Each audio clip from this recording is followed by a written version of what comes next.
Hi guys, kain tayo guys ng tanghalian.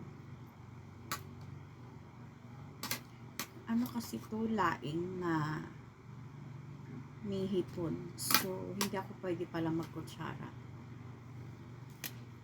Yan. Hi guys, dito ako sa room. Dito ako kumakain kasi mainit. Happy Saturday everyone. Naantay ko yung anak ko, nasa vet kasi, hindi nala si Sebedy. So, gutom na ako, nasa vet pa daw si Sebedy, so kakain na ako. The problem is, hindi ako pwede magkutsara. Kasi, hipon to, yung may laing. Laing ang ulam ko guys. Ayan. So, magkakamay tayo.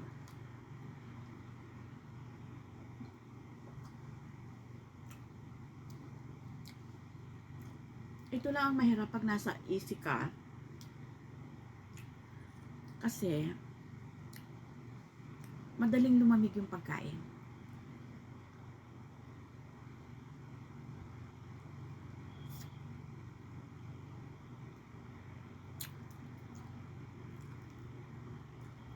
Pag si Senyor Rubin talaga nagluto ng laing, ang sarap. Palibasa, Bicolano.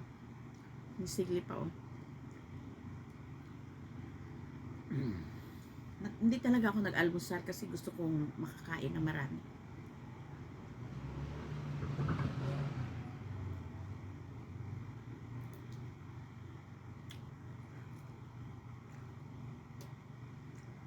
Ang bilis lumamig ng ng pagkain.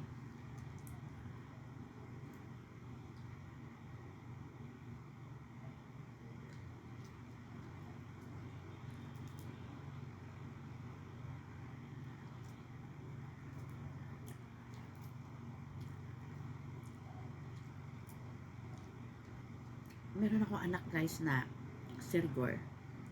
Hindi mo talaga mapapagkamay kahit ano. Itong hipon, pahimayan sa'yo yan. Hindi siya magkakamay.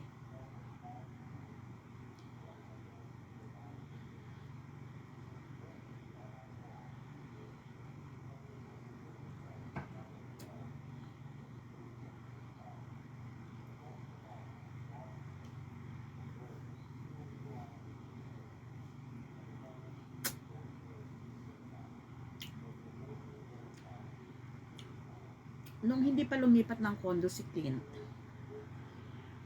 bawal kumain sa room kasi lalanggamin daw. Pero ngayon wala na siya, hindi kami nagpabawal. Kasi mainit sa labas. Sobrang init. Pati damit mo mapifeel mo yung init.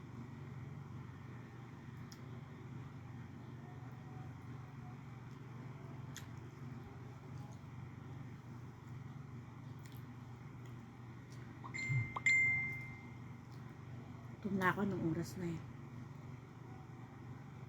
Kaantay.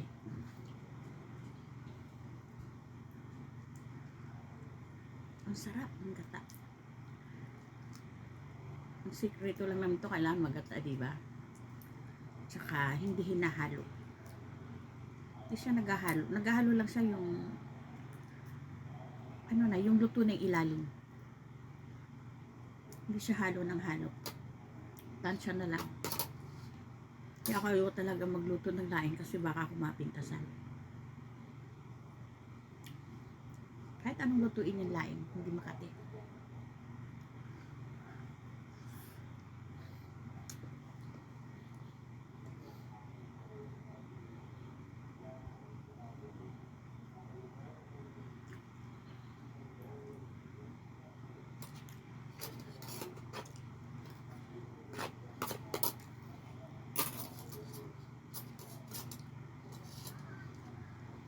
Anong problema?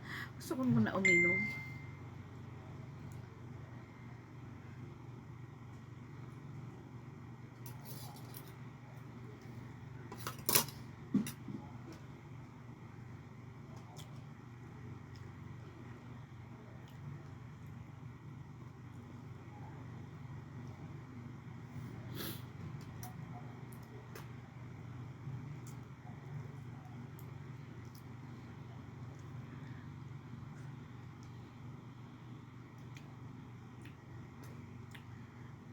Bira lang kumain ng hipon.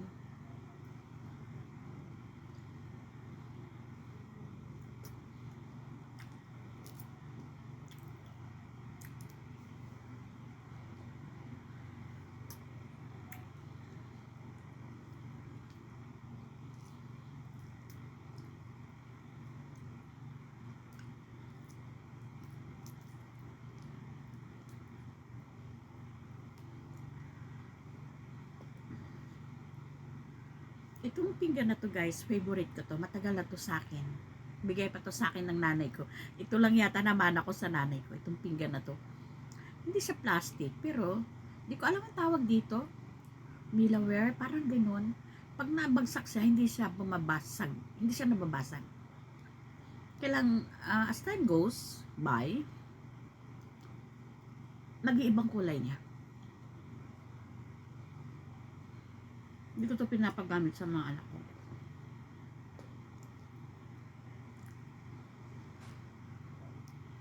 Magaan siya gamitin eh. Pero ayoko naman ng plastic. Kahit sa baso, ayoko ng plastic.